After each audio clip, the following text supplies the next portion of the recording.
samna haibada kama thong je la thamaga pot thangjen de na nangi sida muthumok amchu leidi sida moram chu leidi kam thangjen na thong de chu hang to na ngang badu nang karam ko kori su di thong hana hang to pam sange ba du matunga mora du thangjelu bora du su thangjelu harik padi ya ba adu bora du ga kai du ga kori su ne ngang na le ga suna thong thingjel ga ngang du kai ngang do no ba basically kori su di state government no state ha pa ma le ga lai ngak lai ni ami sana ma ngang akhoi ga me no ngang du di kori su ne na ngang ma mayam do karam no ko no ta hangun na terrorism la si da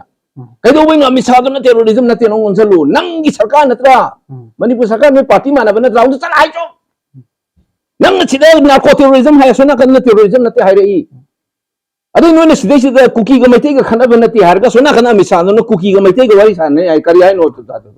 nang ini ma da thong on la thama ga sona kan da ai gi sumang na moral lei di ching su si lei di nong tar ka do re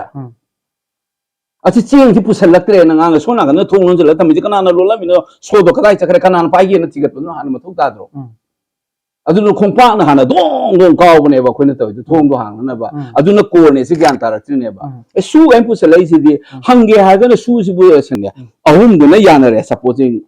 khoi ita camera pai si ga mane ai ne nang ne khoi hum na man re ba ha de masi gi agreement se khoi ma camera pai na phering turing na ma di nang na muthat pa yai okay asi gi agreement hai se nang si state government ne ba adu kai haige the agreement yauri ne ba khoi man raga ai yaujar su ai center yaujar su kai haige da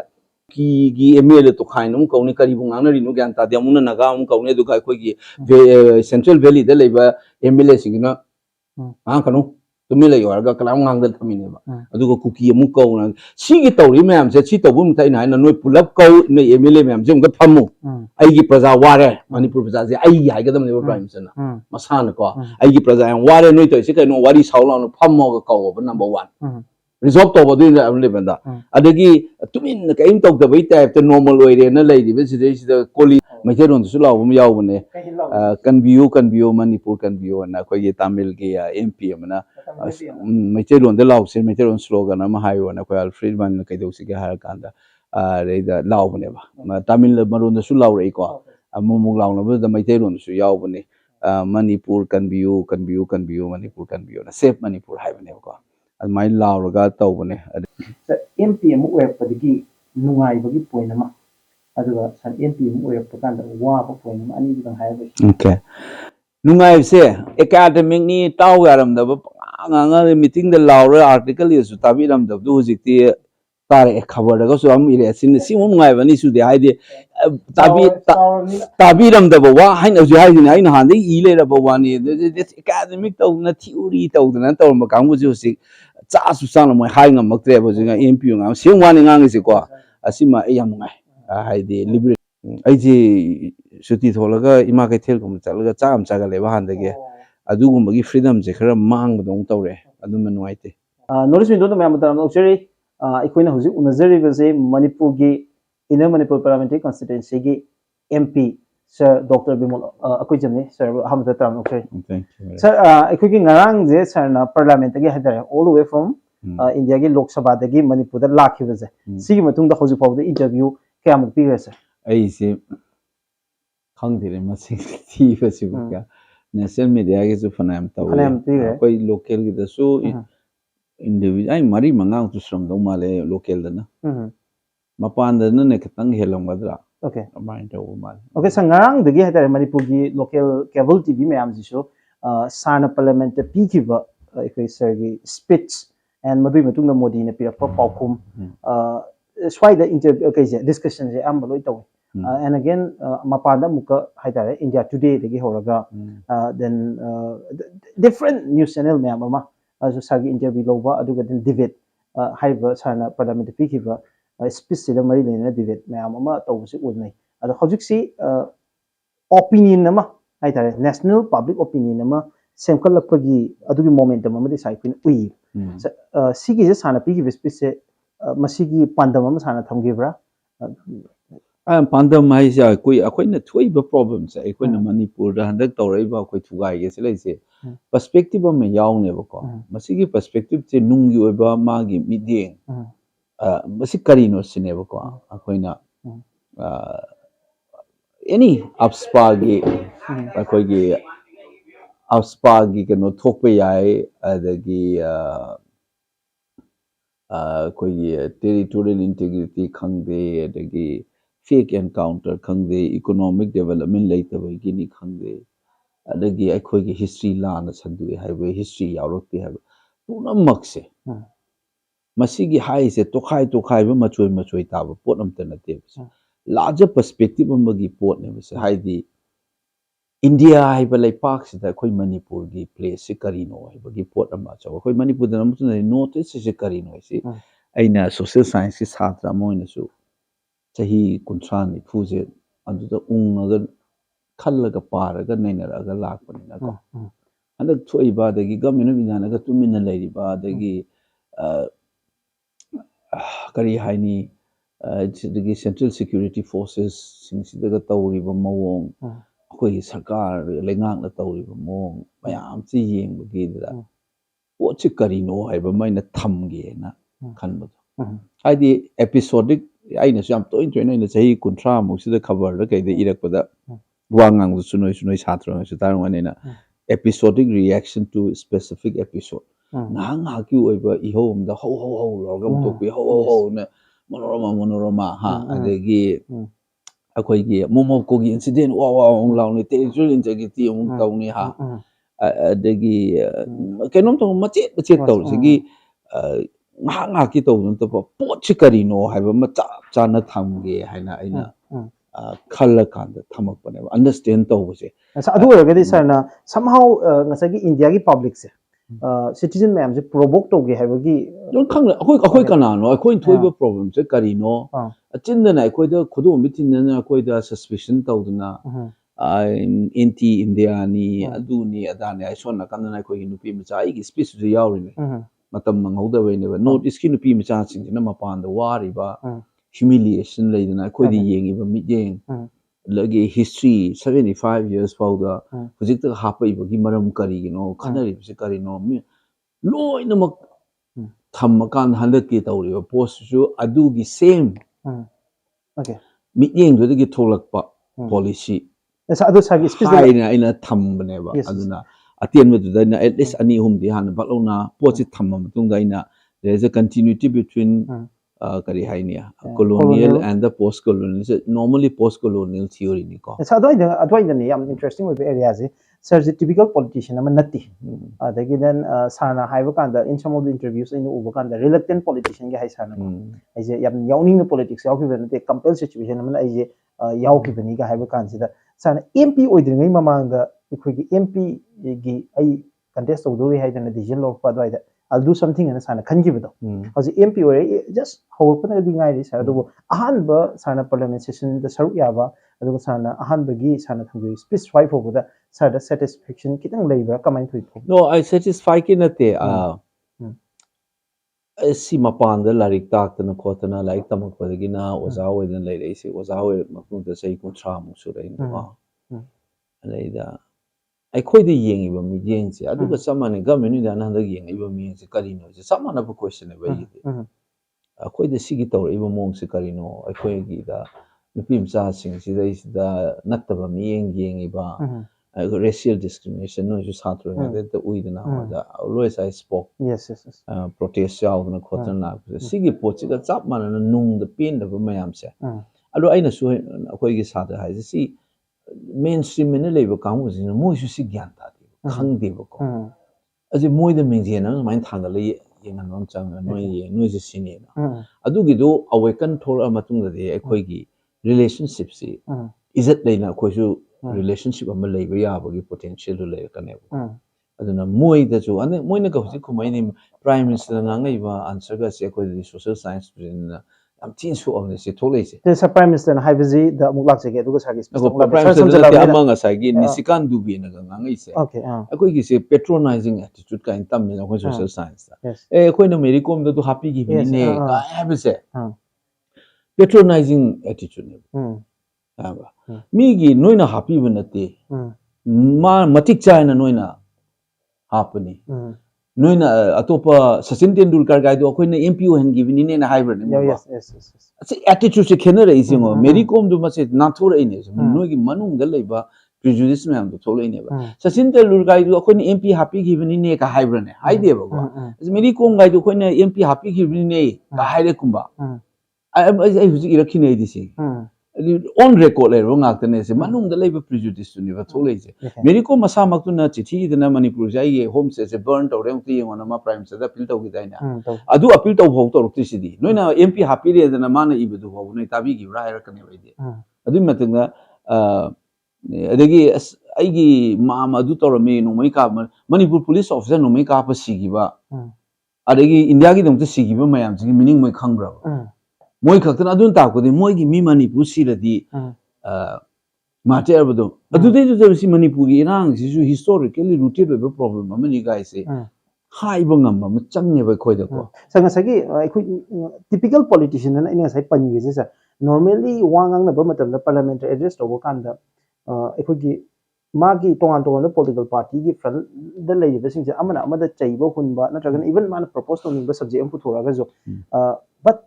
the way colonial attitude ama lei ga harga haitare India gi MP amana masi Manipur India na Manipur da Indian state na hai sana padise Manipur da yengi ba mi yeng se masi colonial character adu colonial attitude lei ga hai ba gi opom sana ga palla irje adu da sir kadai wai no sir kitang different oi ne khoi u ba haitare politician am de khoi expect to this no se adai part haibam thokpo wane ba se ko si kaino da India hai ba leipak si da colonial continuity me ye si di scholar ma'am na ngang leremni chahi ngarang July gi tangwan de dinangi CRPC IPC evidence x colonial matam dagi 1860 dagi leramba IPC du lokthoi se adu continuity du lei hai ni na moi lo yana rabu wane si di nang patho Chatterjee ne I dana leirabani natra adagi decolonization se mathau tai ge se prime minister Modi masama na ngangi ni mai sarkar na tawraga India gi level law ma'am se colonial gi element le ma'am se singdo kadam ni lei ne ba ai haije budi adumain to na colonial gi miyeng amasu lei di noi ju singdo hai bani okay law kadam singdo padan na tinoi ne yeng ba miyeng du su masai gi colonial gi adu gi same du ni amtung gyan ta biyo na mingjen thangala thambai wane adu yenga ga moju decolonization pamni na adu masan lokthok se jamne okay adugi do adu hana haidraga di tawrai ba posi adu da tawrai ne base adagi mana ngango wada ga su yauri base koi gi ai khala sine ba larik lai su tamam changi mayam na larik academy adu dai nangi sigi chidambara moina ngangi ba sachi saru tharoi ngangi se larik ngakni yena ri mayam do economy gi maram dai nang larik ni ngangna rei ba adagi history gi debate tong rei do larik lai su gi background yauru ga ngangna ra po discourse ngakta adugi level of discourse mayam na ngangna ri se natro parliament debate is well informed when rakan the history kari no economy kari no is phajana khanga ga ngangna rai ne ba politics ge de law gi matang debate tong re political theory legal theory ngangna ra ga yakhna rai ne ba aduna larik lai su gi mami ta do ina sin na bkhoi na tamak du matung ina continuity ma lai India da sidi scholar mayam na pidan leiram ni masama na sosi law sin do du colonial heritage su lok thok aduna impalli du ne ba seemingly ngasi dagi law lok thoke tor kan da continuity m lei do aina ta am bai wane ba okay sir ngasai gi sir akhoi na khangjaning bam lei haitare Manipur gi common people mayam sina ngasai sana wangang pa gi marak sida 8 minutes aduga 55 second adu maina oi sana wangang ise marak interruption khara delay da aina Mary Kom with the fugala oh yes adai sir parliament manung da camera na thabai space to ten ikhoi uri adu small screen da phangi je ado sir matang du da leiba ikhoi parliament ki atmosphere se kamai to with kitang tam bisa MP sing kamai to Congress MP sing adagi opposition gi tai mi de pathare du kan da kwa waram farga budi le rong ngani aduga ai opposite treasury bench ki kang mom phamina moi hawgal ag khudom mi ga thin na law ba hore no microphone du taram maro tadre ko na du ta kan ne camera on sir kan da ko gi honorable ko gi MP amana Jharkhand dagi Nishikant dubi nu khomi do mana ta bangang ya ko gi Anurag Thakur ho ju ka ju hawgal lak na khot na law work ne ba ai adu ma tam tam nai moi saro sale ra to hoi ni ai na ba Mary Kom do ko na du tau gi da ta tau na dai ka law ba hore ba masa ai na mathang mathang hai do you don't care ai na mathang mathang example pi ge na ai na mathang mathang hai na defense gi piramani who fought for the country and died ne ba mi gi major nangi ngangom ꯖꯣꯏꯗꯠꯇ ꯒꯥꯏꯗꯣ ꯑꯩꯈꯣꯏꯗꯤ ꯈꯪꯍꯧꯋꯦꯕ ꯃꯇꯝꯗꯨꯗꯩꯗ ꯂꯥꯏꯔꯤꯛ ꯇꯝꯃꯤꯕꯀꯣ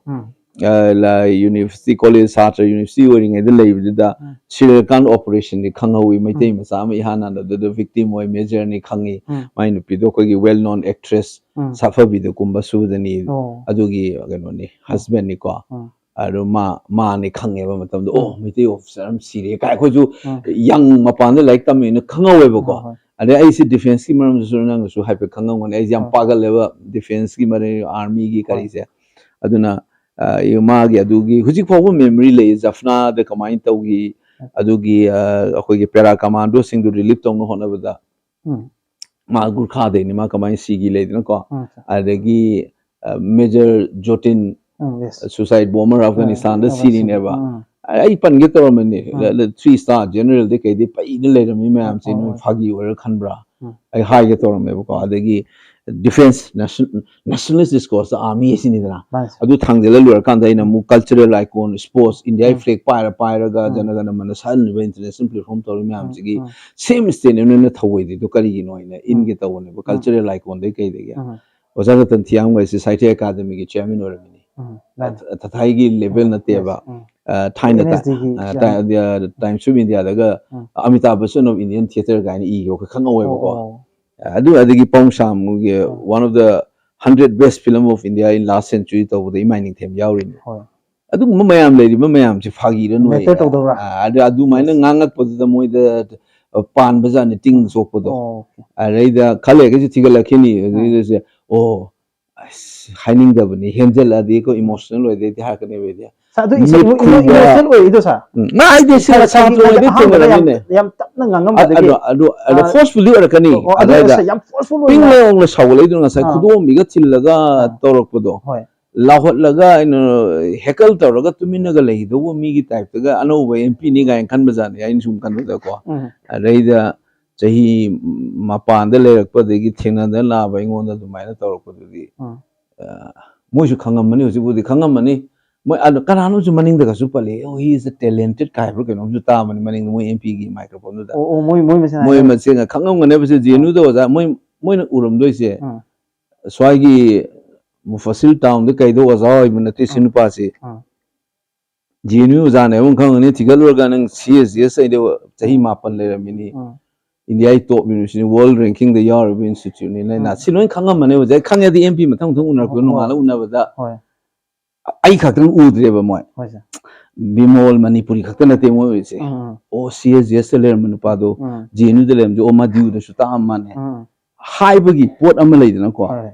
ꯁꯤꯁꯤꯅ ꯑꯗꯨ ꯑꯣꯏꯇꯥꯔꯒꯗꯤ ꯃꯥꯁꯦ ꯀꯩꯅꯣꯝ ꯇꯧꯔꯝꯃꯅꯤ ꯀꯥꯏ ꯍꯥꯏꯕꯗꯣ ꯑꯗꯩ ꯉꯥꯡꯉꯛꯏꯁꯤꯒ ꯑꯗꯨꯒꯤ ꯏꯝꯄ꯭ꯔꯦꯁꯟꯗꯨꯗꯅꯦꯕ ꯑꯗꯩ ꯄꯥꯎ ꯁꯨꯝ ꯂꯧꯔꯝꯃꯅꯤꯀꯣ ꯍꯥꯟꯅꯗꯒꯤ ꯁꯤ ꯃꯥꯁꯦ ꯑꯗꯨꯝ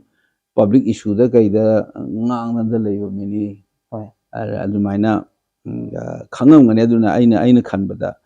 ꯑꯩꯈꯣꯏꯒꯤ ꯏꯝꯄ꯭ꯔꯦꯁꯟꯁꯦ ꯆꯦꯟꯖ ꯇꯧꯗꯕ ꯌꯥꯗꯦꯕ ꯃꯤꯔꯥꯖ ꯅꯣꯏꯁꯨ ꯁꯥꯇ꯭ꯔ ꯑꯣꯏꯔꯝꯃꯤꯅꯤꯀꯣ ꯔꯦꯁꯤꯌꯦꯜ ꯗꯤꯁꯀ꯭ꯔꯤꯃꯤꯅꯦꯁꯟ ꯑꯩꯅ ꯉꯥꯡꯈꯤꯕ ꯇꯤꯚꯤꯗ ꯉꯥꯡꯕ ꯄꯕ꯭ꯂꯤꯛ ꯃꯤꯇꯤꯡꯗ ꯖꯟꯇꯔ ꯃꯟꯇꯔꯗ ꯍꯥꯟꯅꯗꯒꯤ ꯇꯧ ꯂꯥꯛꯏꯕ ꯉꯥꯡꯉꯤꯕ ꯇꯦꯔꯤꯇꯣꯔꯤꯌꯦꯜ ꯏꯟꯇꯦꯒ꯭ꯔꯤꯇꯤꯅꯤ ꯈꯪꯗꯦ ꯃꯣꯅꯣꯔꯣꯃꯥꯅꯤ ꯈꯪꯗꯦ ꯑꯗꯒꯤ ꯑꯩꯈꯣꯏꯒꯤ ꯅꯨꯄꯤ ꯃꯆꯥꯁꯤꯡꯗ ꯀꯥꯔꯟ ꯇꯧꯔꯛꯄꯅꯤ ꯈꯪꯗꯦ ꯅꯣꯏꯕꯨ ꯁꯥꯇ꯭ꯔ ꯑꯣꯏꯕ ꯑꯩꯅꯁꯨ ꯅꯣꯡꯃ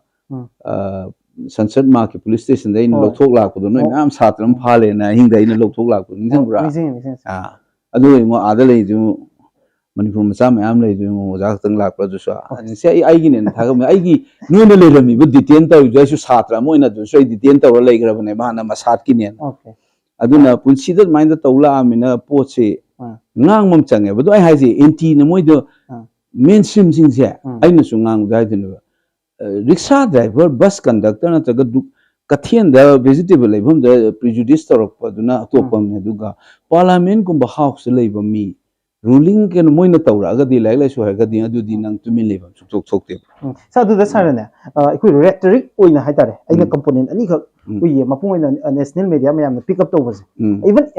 ꯌꯥꯝꯅ ꯅ꯭ꯌꯨꯇ꯭ꯔꯦꯜ ꯑꯣꯏꯕ ꯅ꯭ꯌꯨꯁ ꯑꯦꯖꯦꯟꯁꯤ ANIꯅ ꯃꯣꯏꯒꯤ ꯊꯝꯅꯦꯜꯗ ꯍꯥꯏꯔꯛꯑꯦꯕ ꯁꯥꯔꯅ ꯍꯥꯏꯕ when the prime minister opened his mouth ꯍꯥꯏꯕꯁꯦ ꯁꯥꯔꯀꯣ ꯄ꯭ꯔꯥꯏꯝꯒꯤ ꯃꯆꯤꯟꯕꯥꯜꯁꯦ ꯍꯥꯡꯗꯣꯛꯄ ꯀꯥꯟꯗ ꯑꯩ ꯆꯤꯟꯕꯥꯜꯁꯦ ꯈꯨꯝꯖꯤꯟꯒꯅꯤ ꯍꯥꯏꯕꯒꯤ ꯁꯥꯔꯅ ꯑꯗꯨꯗ ꯇꯣꯟꯗꯨꯁꯨ ꯌꯥꯝ ꯋꯥꯡꯅ ꯁꯥꯔꯅ ꯄꯤꯠꯆꯇꯣ ꯈꯔ ꯋꯥꯡꯅ ꯍꯥꯏꯌꯦꯕ ꯁꯥꯔ ꯑꯗꯨꯒꯤꯗꯣ ꯑꯃ ꯑꯇꯣꯞꯄ ꯑꯃꯅ ꯁꯥꯔꯅ ꯑꯩꯅ ꯉꯥꯡꯉꯤꯁꯤꯗ ꯑꯩꯒꯤ ꯑꯦꯡꯒ꯭ꯋꯤꯁ ꯑꯗꯨꯒ ꯑꯩꯒꯤ pen Nui Taragadi in Nangi visit China, do that, she come the man, Nui Taragadi, go back, Canto Rosan Law. Young so Aduki Anize, Sisargi plan with Resan and Canberra out of Laura Pudo. Okay. Interrupter to the Moigi nationalism in a Moin Lazarini, the Bharat Mata, quite didn't in Lazario Kambuneva. Are they the highway one in a call? Arena India in a later took 60,000 and later about the Wamachin, the Nangaba. I speak Yaran of the national flow into Solocaneva. Train accident receiver, Midunamato, Velu Labra. A Hogi Missy, my Velu later bra. Guy the Canarino. Kamana Kena, Leno, meaning that Jungankaneba, do the Naina. I know when the Sumugi party in the Prime Minister Simani Madam, the hang on the tribo, Hanjan and the name Sule have never. Man Hekuma Matunga, I Nangismani Grita talking in Hyena in English. I do give the quarter talk to Nanga. And they give my time when the guy, which it told in the Toraga, the Ain Hysin, Chatlaga Yums to see. I know what I wanted to however, see, I really came to live a mean and a cup per se. I want the thing pal, I want the soap I am Yahweh, but don't have a manung the pum was hound Mamzuyabuko. I should later with that to show that I know so what key election is speech people as we all one another. Luhong Hong Dong Tawi in father, the violence came talked of it, the relief came to live, comes in the year. I mean, they were upon it, say, hand they hide. I do the power of Pudunever. I don't know, just so come the the nationalist Niga and La Holaga. They start throwing, they give some two give like Nakodi Yang for me and Carigrado, and come with the law in the Magyarazani. And a Fungalakana, your won't nang at Sang later, meaning other emotions there. Sarda, as I soldiers, the head soldier, Mayam is Santaxe. I could give MPG, whosoever, any character MP, more doing it. Manipur MP, any much the expectations in Yagi Parliamenta, Kamai Wang case. But I could aspiration, ma'am, issues, ma'am, Kamai address or case, even cover guild port, ma'am, Sarsu, if you don't win at the discussion, ma'am, with the Kayanka, the MP edition of Matam Hanga, Pangway, like I begin, but do all commotion, ma'am, the lane never never circle. I do the Agi public na Haita, Yamna. I want the Tazaba Matami, Natragana, I Carito, Kodobising Nai, guys are filled over. I do get Puluma I won't joke. I do that thing. I want that. I can't hide me. I know voters who mean understand or the trauma. I know I'm going to have an echo. Vote Matunda soon as I go vote Marcus Tangalu. I do not the vote Hadur. I never. No, if I am convinced, I am convinced. STG issues. I want the vote Hadar Nisi Panda, the vote Hadaro and Mulakano idea. I know convinced our can the STCD, Tanbam to E and I know Yarakan the local decision. Vote car ni, I do not the Taro in a Migi compulsion, the Sakadov and the table. And the mind out na. I music sang is I only experience of Miam Manipuri Miam Moina in the Torokiba Manipuri Miam the vote Udaba port where a guy in the Uva port. I was in the Prime Minister, see there is a disturbing over Yam Yauribo colonial structure. Monsieur, I want to say hung to any logo Prime Minister right. No, I don't know. Hung to a master the same Tolena. I know is the proof point of Columbia. Kudam Pigo. I know so honey article, ma'am, than Palera academic writing Nangi, Potusuyawa, or in a public speaking among the seminar the Kadiam to Enang Posuyawa. Manipur, Akogi, India, the Hindu Muslim, the Kanavase. Colonial scholar, Nataga, administrator, sing the Kamai Ugeda, Indiagi inherent Ozaba, Mogi Lutung the Yauraba, Ying Tinavan in a low ever. Yandabra. India scholar Kamuna Hide, say, not there, say I coigi India, the Hindu Muslim Kanabai, I coigi Lutung the Yaura, I coigi original, I coigi natural over Potnate. Nakoigi wakalon, Nakoigi practice administration, Sigi colonial state structure laga nuina torpa, the Gitolak Papotni and a high never say. Yes. Aduna Aina, Yamna in India scholarships in today, the ethnicity adu a diamond in Northeast adu Kanabazai Haina. Manipur the Kanari issue colonial structure do not push Lamba the Kanaba money. Tongan the vocabulary season at the subject Tongan but Kaidoktan and a Yes, yes. The British have created two sets of subject kind. Yes. adugi si nangi Michel Foucault ki kari ka theory am le but maina colonial matam de thangjel am mayam do Indian state na su madu chumthok pe gi mota do makha cha thalai re kai je aina ngang gi ba aina i gi da yawdan da leira wane aina abspa both ki ngang ma te another no chura mani aina abspa the same continuity je lei le rabani aduna aina history anthropology and subject kai je aina indica to bharat via india kai na ICSSR gi journal am 2006 da i rabane pot ne base okay sigi kamai dong na lokthora ino gai ji so doi de sa gi speech horok pagi part san analogy ung pusalak je manipur hojik lei ba issue sida partition of india gi yam adu hojik dong le selo gi mara adu gi sigi se lens ka we base na khoni yeng is ka doctor amna laina ji yeng ka na ma gi lens am yeng ka do ni ba sigi laina se kamai tho ino se say for example 1948 ki mamang da ko akhoi gi disease gi metaphor je kai haram ge da individuals is the nabo in a loram disease is something to do with the individual miyoi ba madan naba lena do uram me ba ko ado 1948 the WHO no this definition am thole lena se kai no hai kanda it is a complex phenomenon pot ahum khagna interact or ga tholak pa yamna complex ba pot na mani hai kala kala no hai ka agent hai bam ne environment hai bam ne individual hai bam ne so malaria na re se nang khata na ba na te environment Hongman to man lu daba. Adagi Asian hygiene asagi malarial parasite ko. Si me amasung environment ahum jigi interaction dagi tholak pani na laina si. Mi yang mo honga ineba. Armai tong na ekoi na thoi ba pose kamai na yenga ga mi yang hai perspective adu neba ina han layout tor mi. Look ma ma what hap na se ma neba. Aina han tor mi military mutang phang zain tor mi do. Look ma hana hamaga pot anim se hapchelamam ne baina asai gi militarized or leiba hoju jing thoi su moina cover tor ga suk tam ne leiba army lei na kamai to na hatna suno tholi noi se chikana na accountability to go noi se ngasi joi barkhadat ki interview sai hai ese dei ja cookie gi michang changi maitai michang changi loin to over constitution gi makha da leiba army thamna abspa thamna leiriba abspa leitaba mafam da su CRPC gi 131 section 131 makha da na kaigo mama public order kaira ab life and property sola ka do din nang order yaw ga yaw to officer dun respond to in leiri ne yes dik karba maitai ron da gi kurak kang da leiraba sifai na yom da leiraba mafam sida karamain to na thoi no isa moi na sai barkha na ngon kai ha ke mun na da ma interview la mani ko ma kai ha ke da moi order fang de hai no order fang da binate abspa impose over say it was a political executive na order am piram ne ba na to they can act no dum ek to rom piram ne CRPC is so hana law established to le ba ne na section 131 dum nei ram ne they are supposed to do it huji chi thigat pa de yaw de ne ka do bai ek to dri no aduna sigi leiriba sigi system collapse aina adu putho thanam ab ne kamai tawri no duda adu dai da moini ek tok da bagi khun mai chai ni du tai jilo thola do wane base hangada ba kamai na hai ga de ge post kamai thong da ge hai ba ma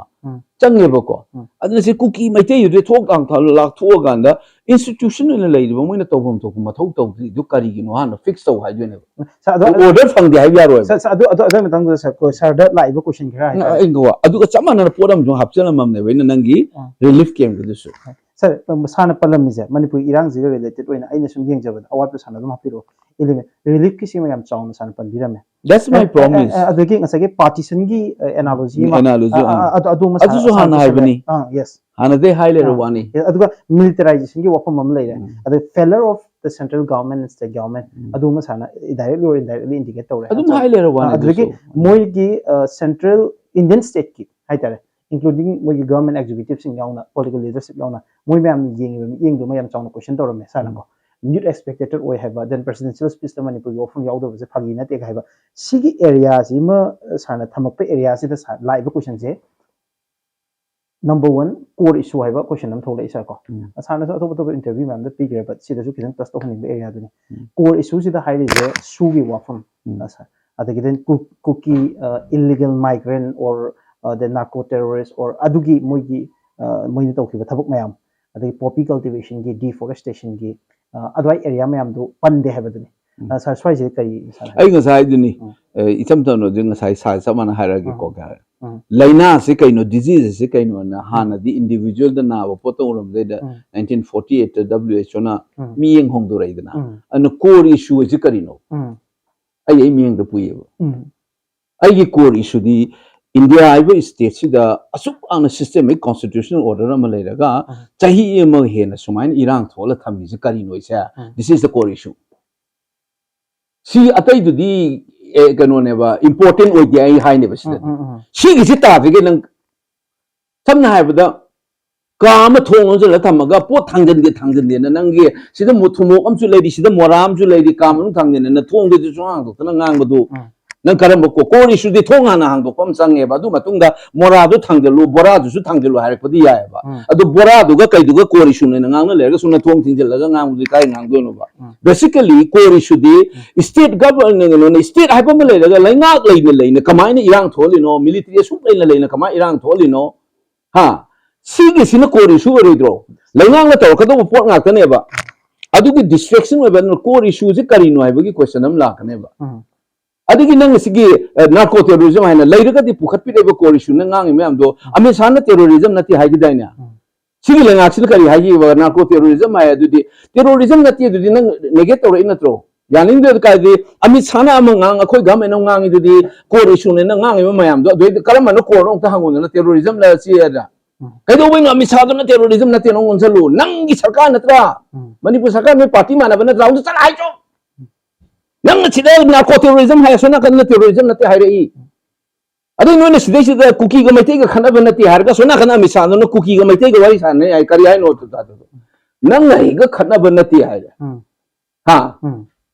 सरकार गा असिगी मपांदी लाखपसि खनब गा सोना कन इबानी वारी सानो होय सनाइनो कई हाइ नो बा इबानी की पोनते सुहारे कुकी मणिपुर करी मैते कुकी प्रॉब्लम नते मु हाय नु कंफ्यूजन पांग लेरेबा अदुगा सिमाइना सिंगांग इबा मयाम से चुमथोन मम चंगीबा खंबा अदु आइना ngasai example हाइसनी example अमा हाइसनी चमदम कोर इशू दी आइयोइनदी यस लैंगाक न मथौ तौदिसे आर्मी असुक लेना डिफेंस असुक लेना कमाइन तौना इरांग समाइन थोल आइनो अदुगा करीब द थोक तबई टाइप तो वा सुंगा ngang लेरेसिया this is the core issue इलिंग अमा द थोंग ओनसल थमगा सोना कंदा आइगी सुंगांग द मोरा लेरी चेंगसु असि लेरी नोंग तारकदोरे असि चेंग सि पुसलक्त्रे नंगांग सोना कंदा थोंग ओनसल थमजि कनाना लोलामिनो सोदो कदाइ चखरे कनाना पाइगे न तिगतनो हान मथौ ताद्रो अदुनो खोंपांग हाना दोंग दोंग कावबनेबा खोइना तवि थोंग दो हांगनाबा अदुनो कोरने सि ग्यान तारक्त्रिनेबा ए सु एम पुसलै सिदि हंगे हागन सु सिबु सेंट्रल ओरगदि 29 दगी संदोखदि हुजि फो एक्शन लो बिस काइगिनोबा अदि सु जि कनाना मुथकदुनो गा बिदि लो दु करि यावरिगा दो सि खोइ थिबम थोक्रो स्टेट गवर्नमेंट मुथकदमने हाइनि मोइगे सु एग्रीमेंट दा ट्राइपेटाइड ने अहुम दुना यानरे सपोजिंग होई इचा कैमरा पाइसे ग माने आइने नंगने खोइ हुमना मानरेबा हाइरे मसिगी एग्रीमेंट से कोई मा कैमरा पाइसे न फेरेंग तुरेंग नम अदि नंगना मुथतप याय ओके असिगी एग्रीमेंट हाइसे नंगसी स्टेट गवर्नमेंट नेबा अदु कई हाइगे द एग्रीमेंट यावरि नेबा खोइ मानरगा आई यावदरसु आई सिसु लुरिनि को रिपीटेड से अनि रक तौबरा अहुम रक तौबरा इंटरप्रिटेशन की स्कोप अम लैदुनेबा अन रिपीटेडली ग्राउंड से थुगाइर अदि मिरा संग मसिगी एग्रीमेंट से मुथतप याय नि इ ने खोइ हुमानरगा लूरी बदी रिकमेंडेशन ऑफ द नंगे स्टेट गवर्नमेंट ना डिसीजन अमा लौखे ना सर अमा नो अदु सु कंफ्यूज सकनो मानो जी एक्सटेंड तौद्रदि एक तौ याद्रबा सेंट्रल खतना एग्रीमेंट से तौ याब्राबा ओके अदुगा नंगी एग्रीमेंट दो एक्सटेंड तौगिदबनिना मीटिंग चती हाय साद नो रिपोर्ट तौब्रो लोकल पेपर दा तौगिब्राबा तौदेबा मपान की न्यूज़पेपर दे तौरेबा 29 फरवरी दा सुमाइना एक्सटेंड तौनो होनदा मणिपुर गवर्नमेंट की रिप्रेजेंटेटिव थारक्तेना ओके अदु अखोई की स्टेट गवर्नमेंट सिनी यानिंग्रबनेबा अदु सु लोइरी सेंटर ने मागा एग्रीमेंट हम तौबुदुदी सेंटर की न स्टेट गवर्नमेंट यावदु कमाइन तौदुनो अदु हुजिक लैरी सिदै सु लैतेबा अदु कैनो सु लैतबा लैत्रबा पोतु बोंत लौथोलो जो आथा थोइब्राबा आइगा नंग हुजिक वारी सारिङै दा सस्पेंशन ऑफ ऑपरेशन कौबम त लैतेबा हुजिक कैनो द स्टेट गवर्नमेंट ना यावद्रे हाय कोई रिपोर्ट हम लेबा अदु अमत लैसलांगो चुमाब्रा सिजेनो यावदे चुमाब्रा नत्रगा मपुदुना दे दिल्लीदुना हायरागा इथो बैक डेट तौरगा एक्सटेंड तौलेरमदी आई हाइजि गान ताबसा 29 दु डेट बैक तौरगा मुक तौलेरमदी अदु मातनी कुलदीप तो हापे न मोय मसा हाइजरे इदुदी हाइदाइना दिल्ली ना हापक बने ऑर्डर कना थोलक 31 मे द थोले इदुदी ऑर्डर दुदी मणिपुर गवर्नमेंट न थोलक पनी गवर्नर की थ्रू दा Kari no betul itu center na juha pe order na dumaina amadana order tu har ga sona ga date break to har kana kan tamu amrane isagi fire amma lokje banga maktaba le ngak le ga du Delhi na har ga yar ka du ne duna akoi de su har ga din ne parliament pukhat pa du na te yam nukning ba man ne ko akoi MP hoji India ki parliament da phammi se Manipur de akoi ahum ne ba honorable MP musu Rajya Sabha da phammi ba BJP gi adu dong ta habi yo ya ba ma pukhat pi ma di wa su ma chiam ta ngang di ma le ji ko adu dong ta request ra demand to na adu to ga da ba mi da na to da na ta na da Congress na ai ne Egypt Congress ki MP na tra ki MLA manga se na SP ga se transfer to ngam bai ta sarkar pa ji kana na no Congress na ro sa du ngarang gi pi even including one of the MLA hatare BJP ki ama na social media ki post thagalak pasida hoji ko issue ki subject mayam dum yawra matung da hairiji why not kari gi damakta ruling government ta ki parliament ta suggestion solution program gi damakta suggestion piram dri no haiba ofom ju yawri adu ngase solution kari gi no sab sana solution am program gi damakta suggestion piram di problem ba bo recognize to dri ba mi du da nang solution doctor na diagnosis to ngai de hidak thawai sibu kana no hairi gi ne problem se kari no bo si fo gyan ta di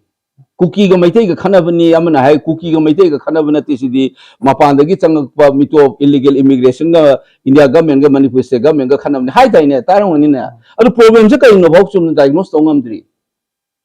adu dagi su hai re su si ju zik lai lai tra bo gyan men ta de si dei ja banga nga confuse la la ga lai ri si da ta ga dai dagi suggestion akoi suggestion hai ge di han si ong ta moi nga nga phai nga sai na thong ong ta hang ko wang ta ching nga ko clarity mi yaw ta thamo ko ji han hai ka ni huji akoi na to rai di suggestion ja sa kha tian nam sa gi sum tam director ne na sa prime minister na to ya ba je ai horing gi prime minister question ju lak se ge prime minister dagi sa na expect to wa hoji right at the moment da sa na ju khar bu de habi de ko Manipur ki issue si da kari to be prime minister na home minister na kai to be or Manipur ki chief minister ai say number 1 hanjan hai ro ba ni ko sa national paper da national media da mamang ai vote ka le poi chungau yaw ding da gi hai ne prime minister thada da ga yengo print da gi ne gi nang gi is mojo da gi India today da gi na hanjan hai prime minister should aina 3 year prime minister call all his MP cookie gi MLA to khainum ko ni kari bungang na rinu gyan ta de mun na ga ko ne du ga ko gi Central Valley da leba MLA singina kanu tumila yor ga kalam ngang da thamine ba adu ko cookie mu ko na si gi tawri mayam se si tawum ta ina noi pulap ko ne MLA mayam jum ga thamu ai gi praja ware Manipur praja je ai gi ga dam ne prime minister na masana ko ai gi praja yang ware noi to se ka no wari saula no phammo ga ko ba number 1 resolve to bodu na amle banda adagi tumin na kaim tok da bai type to normal way re na lai di besi dei da college hange chhatra bhawa choran pura sala nang medical college attend to ngam bro asuna nga buji nang emu da attend to ngam bro si me am de pura camouflage of sala khupse laga mit uchai raga normal hal e kai na 60000 na nang gi relief camp le myam si siguma de nongoi ju kapna ri sidi anang na kapse le je bu normal way hai ngam ne bese aduna sumaina haidaba ama mungang terrorism ne mu hai terrorism na ti mu hai cookie ga mai te ga mu ne hai amuna na ti mu hai wari mu sa mu hai clarity ma na thamoi seng na sini problem de sini haiba ma changi number 2 ya ko 1 call all your MLAs trash it out tawni noi masen khanari ngai da praja ware ai gi praja ware India gi prime minister ne ai gi praja ware noi kai noi to isen ma ko bo ji this is the first step suggestion pa ma di ko second na ne clearly amutang high post kari no na cookie ga mai te ga khanari ra natra ba nate cookie ga mai te khana ba nate sarkar ga illegal immigration ga khana ba ni hairi bra ha asigi si clarity ma yaw ga uta noi khon voice ani da nga kanu chaman na problem se kari no amutang hayu akoi ni tan do se step se so di po se ure na diagnosis second ko third na sidai sida state ki authority yaw da vida akoi gi privatization of violence ka wi ko akoi gi state ki authority legitimate oi ba moina accept of the na kumai yeng lai da sipai de gi yakchu nganang na ga tai do se completely chaos ne ba mani police na no mai ka ga army na ula ga I card piro noi gi tuning piu ga hai chum da bri hang noi ta bra hang de se angon tam ine ba ko sigi coordination lain na ba na unified headquarter thamini ade state ki law and order it should be handed over to the state government ꯑꯗꯨꯗꯩꯗ ꯍꯥꯏꯕ ꯉꯝꯗꯕ ꯁꯨꯃꯥꯏꯅ ꯅꯤꯛꯇꯅ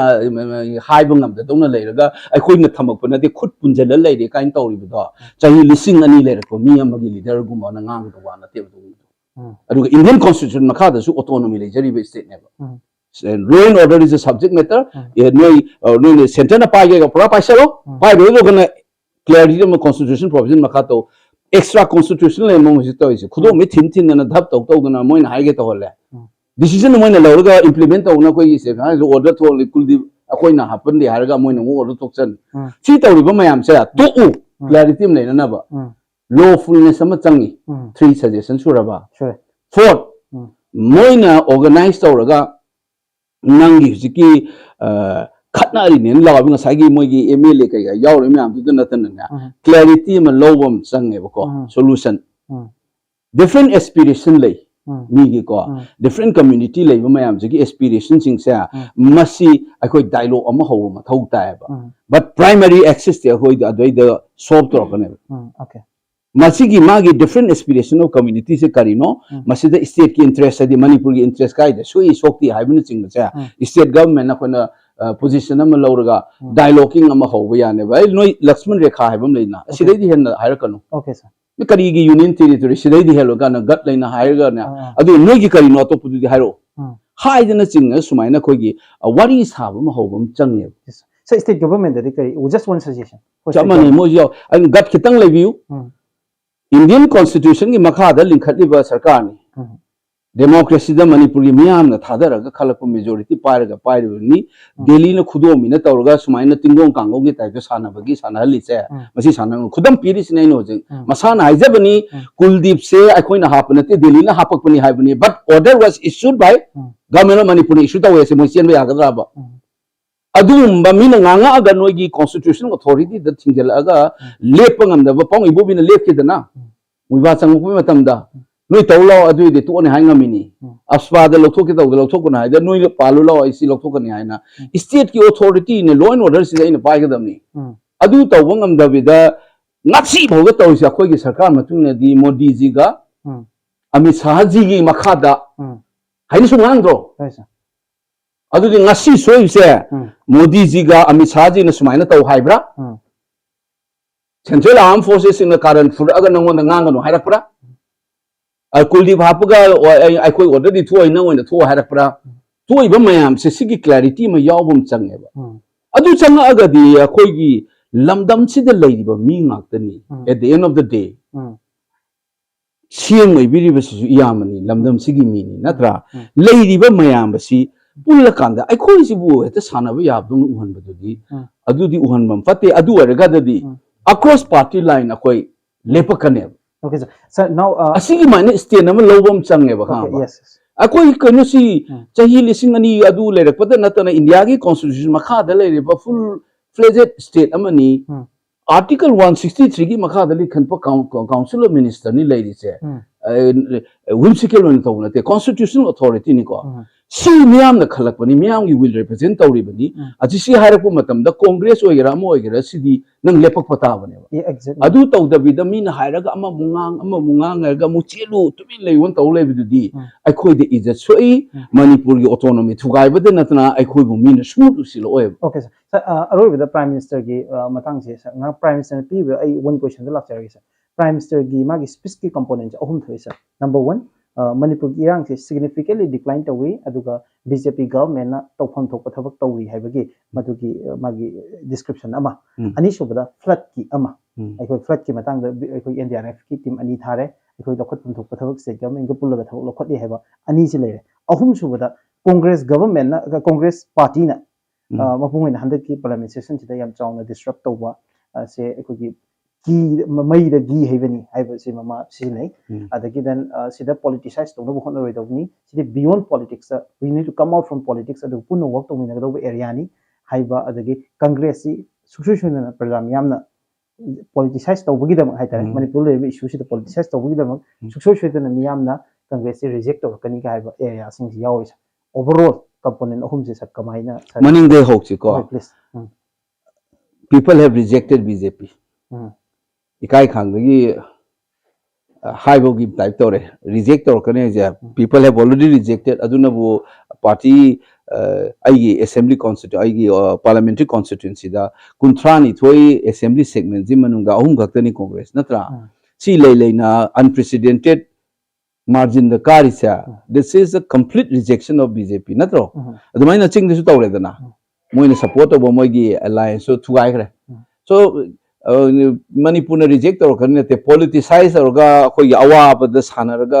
pagang ang jan am mukta am to manipur ka shulai te bite wa ma cheng ang da ba mi gi train accident or ga chapi ha thong am te ko ju nungai ta ba phongdok pi hathras ngang si bu mana wa ngang ngai du mar ta dum nungai ta ba zum phongdok pi adu ga sona kan sina na wa dai ju kai mu sita do do madu tawruk pado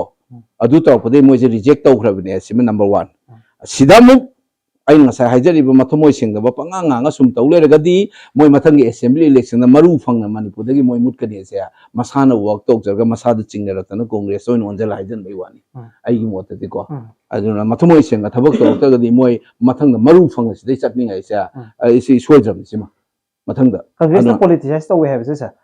politicize taw ni moi nei okay aina haijene psychoanalysis ne projection ne concept am lei aina phawa pot se wakhan se mira so intention ba so aina pesa am chop ra ga mena mira sang pesa dum chop kai no se psychoanalysis projection ne technique am lei ko mi psychology ga adu ne taw se politicization ji moina taw bani akhoina taw na te ba congress na represent taw is the people ki pain do ne natro adu ngangi ni je asigi representation ji miyang voice of the thadar ai adu natra di kado bagi congress ka do no natra adaida achi vote budi congress ka tanati handak to raise ko valley the at least akoi gi in a parliamentary the we are longing for a different kind of politics especially youth sing ko adu moina sodabi mol moi khangam su ai hana kano gi aikoi gi PCRM gain torok pudi kamu su khangam ani ko mi sem khangba jane ai mi oi bani fura la ga ka tukan haijen na ba mi je ai mujai ni mukpunati sa feel over political culture manipur achigi longing na male ba ai khange ba duna boy haidini vote ai ka banati miyam na kari na da chen tum yaw da public issue da tawraga madugi longing do that's the victory of that longing of the people miyam na ka bani bimon na ka banate ba ina vote lepa matam chaidna ai na lepa nate mi magi maming thada ya da bai mi thabai wani lepi je khoi kamu izat leina hingba akhoi bu kaim thawai sita bai type ta tawa manipur ka bi yaro na leiba miyam na amana manipur wa gera wa roi wa sunga ngang wai ai ngang na tawing taw leine na taw ka mu magi vote ani la sigi miyam jeng ka bane ha aduma haining adigi flood ai je mamangi akhoi 2 minutes in ko adum thokni se adum leba se ai hujik manipur ga mena haing moina tawham thopa ai ngasai ju chaluri ba ani rak suri ngasi ju chaluri ko yenge sida ju sabu yai guys ai kokta tumin hoche ba ko pi asu ping MP mo so ai bu kari taw ngam dage guys kokta dum hole ba ko kadai da na makhun thi ge bu je thabak taw ge de makhun thi ge ba ko aduga pressure ka mai pi ra kai to hanga dage se chingthok aduni na koina legislative oversight function hai je sarkar na to se asoi angam yengjan ba sine ba MP gi mathau se english saharga legislative oversight function hai ne ba ko legislature am na taw ga ba pot ne ba se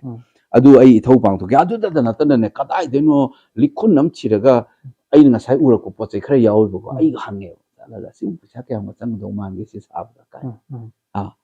no du ja de ni na sa pa yai na ai yeng ge bu ji ko ngam rai je ngam hoi da pot di hai ro makun chi ai sin da ai to ge mo hai ya pon te makun chiraga ai to na bo na ne ba ngam ga di amu de na plan present to ga mi mang da pho ni si to ga ni sarkar na si to hon thue na adu to ge khale du na aina second da flood ki matang no sini constant akhoi je larger pot am le ba hanjan tumme akhoi na angang oi ringa de uramba imphal to ring ge sing ji u de ba kui de ba cleanness to as urbanization population hengalakpa degi ching the deforestation sedimentation erosion of soil various factors ma'am yauri ne se vision nam yaw long term da training to na lera engineer degi leina environmental experts ma'am se ta na khona taroga akhoi da du gi resources to leja ga suma pani expert ko khotna taroga ai madugum ma thamna ba khona gen khalle ba ko maning chum hagali ne ko ani su na ma ning sai speech pi ba da kari ꯑꯩꯈꯣꯏꯒꯤ ꯇꯧꯐꯝ ꯊꯣꯛꯄ ꯃꯌꯥꯝ ꯇꯧꯔꯤ ꯍꯥꯏꯕꯗꯣ ꯇꯧꯔꯤ ꯍꯥꯏꯁꯦ significantly ꯏꯔꯥꯡ decline ꯇꯧꯋꯦ ꯑꯩꯅ ꯉꯁꯥꯏꯅꯦ ꯑꯗꯨ normalization of the abnormal ꯅꯦꯕ lady normal na te say na vote man do sai duni luhong khong mayam tawri office kanari ko ti normal or boy ning ni ai na ai ni 60,000 hena sil labor rate kan ya chok pana lei si mo noi lei gai di irang loi ri hab su ya roi justice handle hab su ya roi sai di han re ngang man su rong ni na tra adu se ai gi mo ta di jum kap na ri hu su kap se lei regi khoi gi khungrang da chang bangam da na lei si da bu handhare khole gai this is just bluffing camouflage and pisan mane ba ko khulai tap time par da ching da gi dang nang kap tha da na lei hu ji phaw dum na tra cha adu gi nungai pai na dum chai na dum kap na lei su ga dai da gi violence mo na violence jo ai na so hai gi bam lei bani violence is not an event, it is a process mo gi hu ji relief camp ta lei che every day nu ti gi mo na theng ai je violence hingsa ma kalam ne ba mo what even maku bong atai kara gyamen ta na ka api kusu ka bong na tis man pakhan na khala lai di ba ma pan de iru jabam ni chingman lai ti cha ma se violence ma khalam ne ba nu ti gi ot nai di ne ba mayam se adu nang violence ka mai halle ha jo no nungi ka du ka to violence na te ya da ba ma cha gi biscuit pi bangam da na ka pi ba ma pa akhoi ne rip kem chapa da ko breakdown he ta tawre ba ko angam na biscuit pi ga lai ti se akhoi ting law ba adagi mayum da dum nungai na phamung lai da na chakhum lai na lai jaram bu na sigi sorok te lai ra ke no dong na sakni fini dong na ke no pa yon na phone na ikai ra mo join bro do she is a constant violence ne ba taw ja do 60,000 and mami da taw ri ba violence bunang handari ta ha ya bro no i ka pu le pu na tri ana si lan no ne mistake to bune law ba di lan me mi ngam ko aduna mo na tawri hai je mo na taw na so khon hu se akhoi hotnari hai je hotnari je chai ai mai ni india da sumaina tholak pa incident da Subainam to talk it, everybody will agree. Am to talk it. Kasu nata ba 1993 ka pusale ni 93 da di langak lagi hai bugi mami sumang mang ki deb. Matam da Manipur gi CM chura ta pusat pa yade ukhul chat pa yade. Adagi kuki gi minister amana ukhul chat pa yade khot pa leiti hai bugi nangi adugi pot leiti ba langak am leiti hai bugi pot am le ko. Yam khene ba 93 ka siga. Sidi nangi mapan gi dimension am su chaw yok sale ne ba sidai sa. Manipur gi mapan da gi pot am na tra adagi atopam na nangi khulai pai ba kamu masen khana ba na tre ba sidi society gi level khunai gi level la sanghana raga khena nam ne ba so the moina ga 93 da gi tawre ka haido it's a false comparison to ba ya da ba pot ani ne ba moina kawr ba nai lotion mamta ha ga si nang na ju noi lai la su tam ba kamu ne miraz ai na sa hai do Manipur gi itihas yenga ga di puari yenga ga di masi sumai to na society je khana dana lai ri ni hai ba type ma ngangai se ai na sai ni colonial thinker singa hindu musum khana ba je mo gi nung da yaw ba makoi gi history ga sagona ra ba adum ba poni hai na hai ba ne indian scholar na hai de na no noi gi colonial system do lak ba gi tholok ko problem ni hai ne ba ko si ai ngasi ngang mo ta ina han na hai ba ne ba si government of india na the indian state ki process am gi tholak pa conflict ni ma se colonial structure colonial state and British ki lera madu gi hauramba process gi tholak paduga post colonial indian state ki ma gi practice meam ga sagon na ba conflict ni se ai khoi da nung da yaujrak pa conflict na te hai ba se huji ai hairak ne ba se ma'am na khanging ba sa ko se ai opportunity ma lo hom mi mani ngarang si sa video ma viral sa na khang ba khang de Sir Gaurav Gogoi, AICC General Secretary, and then Manipur another MP Alfred Athar, then few MPs who later joined to the Sarkoina Om Birla had a very speaker Mang on the Chancellor Kanda, Tungan opposition MP Mama, oil Punzalaga, Samaswati Party, affiliates with the whole Gandu Yaroga, who have left a law one way, consider they could audible later. Sarkoina could tangle other Om Birla protest over the moon over. Adugi videos viral the way. Adwai do karino to wido Sarkoina law kolong karino. Akhoi na taw se akhoi gi honorable MP Alfred se akhoi Alfred ki time khitang piu mini amani khatang ni nganga lo haiba amana midnight ta pithokre mi leitingai da house polling ai da akhoi Alfred ta mini to ama ni da su piu na khoi split taw ne ba pirak taw ne ba adugi saw da na Alfred ka ai na protest so haw pa ne ba ko adai da mayam su join taw salaga matam piu piu taw pa ne ba adudagi thola kanda akhoi free bank ka protest to buji mai ngang wa la ngok to dai da Gaurav na ko akhoi ahum makha kumdaraga protest to ja akhoi human kum dei ko adagi mayam su loin join to sala dai yauraga hai din same Manipur ko insaf do ha leina maite ron su law bum yaw bune kanbiyo manipur kanbiyo na ko ye tamil ge mp amana maite ron de law se maite ron slogan ama hayo na ko alfred man kai do sige har kanda reida law bune ba tamil maron su law rei ko amumuk law na ba maite ron su yaw bune manipur kanbiyo manipur kanbiyo na safe manipur hai bune ko my law raga tau bune ado sound off tau gi tai ni moina ado manung da di dom throughout law edo prime minister ki speech di tai ko khonje ba mo adu de ko system gi parliament ki sound system na to pa adu manipur loction bodo adu ko side speech ai ga sai miss to ho mi ore sa na speech to thamba kan knowledge ki subject ani khak sana puthore United Nations da yam ngana ba yam debatable oi topic ma ko di time zone gi pochema adu yam tiene de pibiro sa matam yam ore ani so dan ko gi note se india gi syllabus curriculum national curriculum de ki exclude to gi adu exclusion ani sana sa mi ni pa ni sana ngam adu ngasai hai du tamani hegel ne ko europe sini civilized over kanguni moi di history lai rest of the world se atop africa asia lai si di moi di primitive over kanguni moi di history lai go kanguna te ko aduna anthropology se it was the subject matter was ngasai gi history lai ta ba civilized with the primitive people do adu study to na anthropology ne ba adu india se du maina moi na treat to ba around mid kano de ne ba moi na hongri se 19th century gi mid adai de gi ne ba india becomes a historical subject ka hai se ko aduna adumai to bunga sai gi continue aduna ina mamang di i article ma'am in 2004 5 6 adai de i article ma'am ICSSR gi ngai publication nu yawe hai do ana aduga chamana na notice ya anam mana nang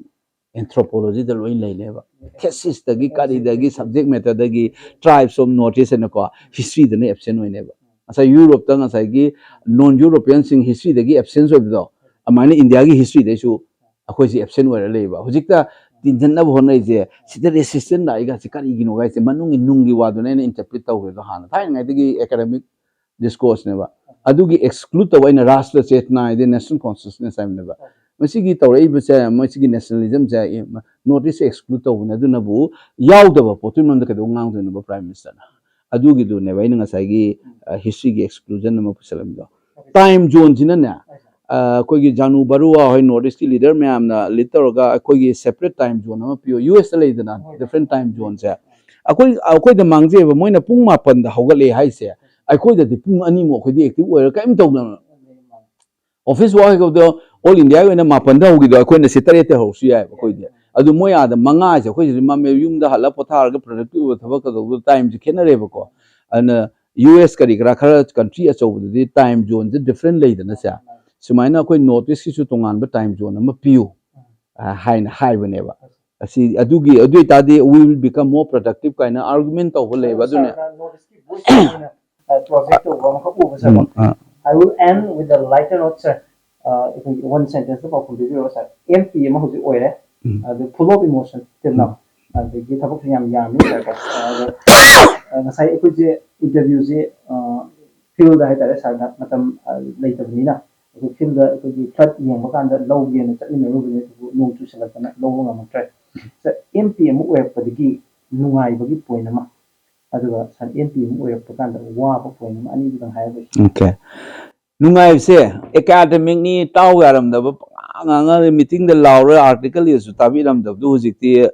tare khabar da so am ire sin si mu ngai ba ni su de hai de tabi ram da wa hai na ju hai ni ai na han de i le ra ba wa ni academic taw na theory taw da na taw ma kang bu ju si cha su sang la moi hai ngam mak tre ba ju nga MP ngam sing wa ni ngang si ko asima ai yam ngai haidi liberating aina effective way eba pot ain tawning ba thabak se ko nungai tabne itonda pipa chalaga cha ba thak po khop se ai masi freedom je mange adagi isai ga sangning ba se ko MP ne isai sakla di kaina khala kamum na di hai babul supri hoi tawri hema mali nu sima dum kominga so ai isai ga namja gi kaina track anim ju loiram ne ai ahan jo isale khon ji yaring ai sidaina the con tausi matam cha de aduna adu ba se adu gi freedom da kai da arega cinema ma ju nam ngeni script gi kai de work to ga ai cinema ji nang khang ai yam pam ja bai gi tabang ni na ana ha ma feature am nam gre de gi short fiction am ju nam me documentary am ni nam do ꯑꯩꯒꯤ ꯑꯆꯧꯕ documentary ꯑꯃꯒ ꯑꯃꯅ feature film ꯑꯃꯒ ꯑꯩꯅ plan ꯇꯧꯔ ꯂꯩꯕ ꯁ꯭ꯀ꯭ꯔꯤꯞꯁꯦ ꯀꯨꯏꯔꯕꯅꯤ ꯏꯔꯩꯁꯦ ꯆꯍꯤ 10 ꯁꯨꯗꯧꯔꯕꯅꯤꯀꯣ ꯁꯦꯀꯦꯟ ꯑꯩꯒꯤ ꯐꯤꯆꯔ ꯐꯤꯂꯝ ꯑꯣꯏꯗꯣꯏꯁꯦ